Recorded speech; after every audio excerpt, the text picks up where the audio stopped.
Bulletin میں خوش آمدید۔ آغاز کرتے ہوئے بتائیں ایوان صدر اسلام آباد میں عسکری اعزاز تقسیم کرنے کی تقریب جاری تھی۔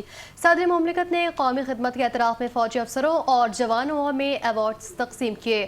لیفٹیننٹ کرنل محمد علی شوکت شہید کو بے مثال جرات کے اعتراف میں ستارہ بصالت کا ایوارڈ دیا گیا۔ لیفٹیننٹ کرنل محمد علی شہید کے اہل خانہ نے صدر مملکت سے ایوارڈ وصول کیا۔